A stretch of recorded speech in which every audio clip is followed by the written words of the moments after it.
So let's go through Biden versus Trump on Afghanistan here.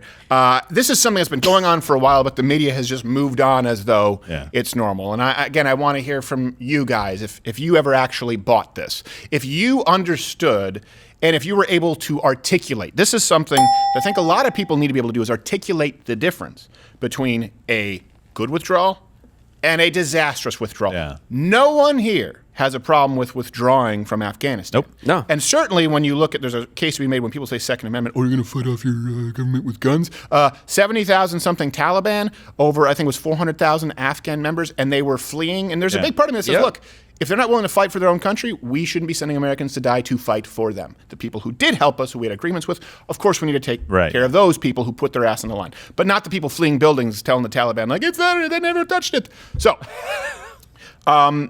this is the narrative that Biden has been setting. I've never heard a president accept less responsibility, aside from maybe Barack Obama, trying to blame it numerous times on Trump. I think we have a montage. Yeah.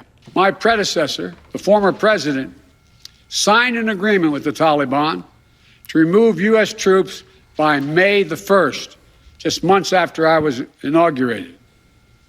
It included no requirement that the Taliban work out a cooperative governing arrangement with the Afghan government. But it did authorize the release of 5,000 prisoners last year. We'll get to that. Including some of the Taliban's top war commanders, among those who just took control of Afghanistan. I inherited a diplomatic agreement duly negotiated between the government of the United States and the Taliban that all U.S. forces would be out of Afghanistan by May 1, How much big league chew is in your mouth right now? Just 3 months after my He's inauguration. a red man guy. That's what we inherited, that commitment.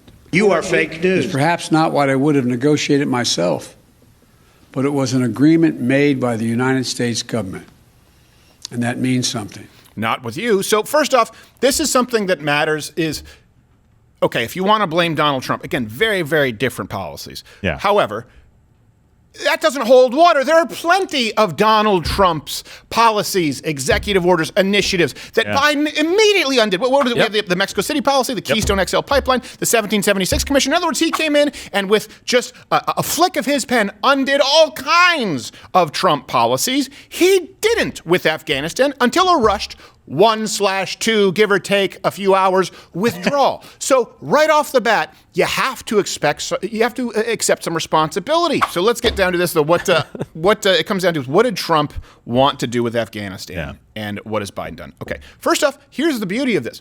You can read Trump's withdrawal deal. Yep. It's not that hard to find. It's available on the State Department website at state.gov. And of course, for people who are watching, we always provide all of our references. You go to louderwithcrowder.com. I think we have the link in description of every video. Description. There's usually like 40 to 60 any given day. It's all publicly available just to make... Why? Because we want to do the job that Poppy Harlow won't. Yeah. The timeline from Donald Trump was set over 9.5 months. Yeah. Withdrawal to be complete, as opposed to Joe Biden, who suddenly withdrew really over a couple of weeks. And here's one thing, too. Before I get into the technicalities, if there is anyone out there who does not understand the difference between, protecting all of our citizens, ambassadors, allies, getting them out first, then our troops who've protected our citizens and allies leave and destroy, level all of our military equipment before we leave, versus withdrawing our military to leave people to fend for themselves. If you don't understand that difference, you're an idiot or you're being disingenuous. For crying out loud, just play a Call of Duty game or watch any action film. The last guy to get on the chopper is the guy with the gun who sits on the edge. You do not withdraw military before other people, especially when you know that they're going to be overrun by the Taliban. Anyone who says they don't understand that fundamental difference is not being honest. And I'll go through some other differences. That's the only one that matters. He does mention, they go, oh, Donald Trump released 5,000 prisoners. By the way, that's true. It's called a prisoner exchange. It happens all the time. Yeah. Donald Trump released 5,000 prisoners in exchange for 1,000 prisoners. This is something that people know, as well as a provision for historic peace deal, something important that people need to know about Donald Trump. The second the Taliban attacked one American, I believe they killed one American, deal was off the table. There were no talks for 2 weeks. Remember when Donald Trump went to North Korea? He crossed over that national border line. People freaked out. He went over and spoke with Kim Jong-un and said a bunch of nice things, right? Then the second he understood that Kim Jong-un had no interest in denuclearizing, he just left and took a big shit on him all over Twitter. That was it. It was over. Donald Trump's policy has always been to buy peace. We know that. You may not agree with that. It's been to attempt to purchase peace while holding a big stick in the other hand. Yeah. So this was a prisoner exchange that's been going on forever. Do you know how I know? Obama did it many times. Do you guys remember when he released 3 high-ranking officials for American traitor Bergdahl, who, by the way, I don't know if actual death for treason is a thing, but that guy would fit the criteria for sure. In that prisoner swap, he released the now commander of the Taliban. I want to make sure I get this name right. Karawaka. What? Perfect.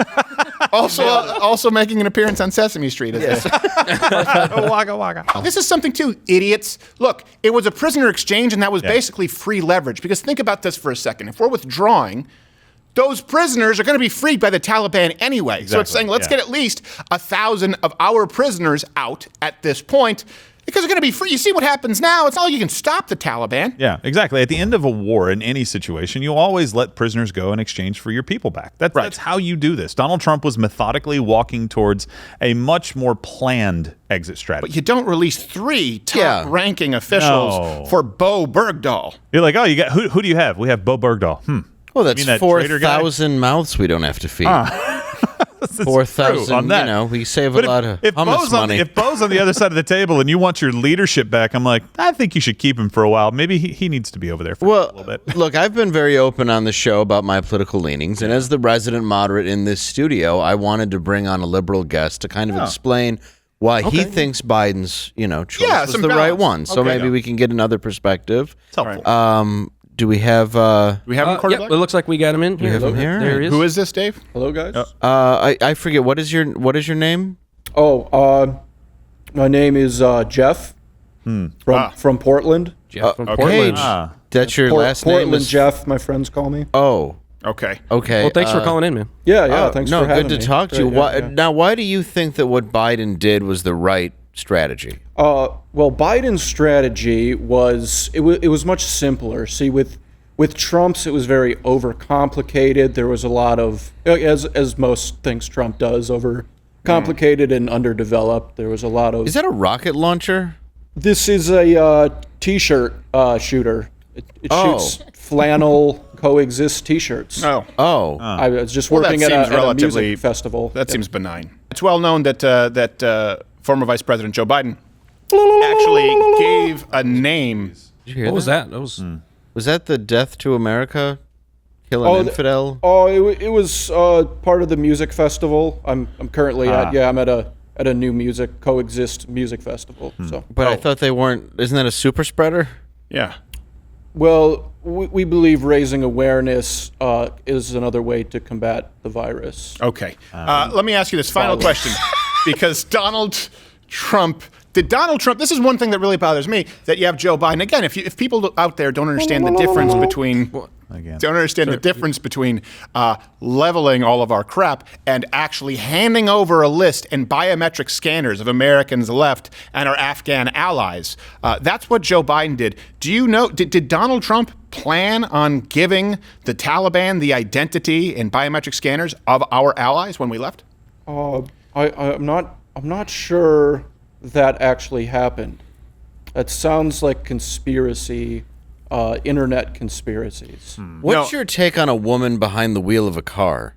That is very dangerous and usually haram. All right. Okay, that's enough. This is Thank not you very much. No, hey, come Ted on, from Portland. That's enough. I don't think that's very predictable. That was really. But I'm sorry, guys. That went off the rails, I feel like, a little bit. No, listen, it was fruitful. Elot. You can, again, the best thing you can do is comment. I want someone to play devil's advocate on this. What possible reason could there be to give over the identities, names, and biometric scanners of our allies to the Taliban? Oh, it's Taliban Uber. They said they were just. I guess. And I'm getting a little out of breath. What the? So what is that? Oh, Oh, is this good so I can get a break? Watch Louder with Crowder live, Monday through Thursday, 10 a.m. Eastern.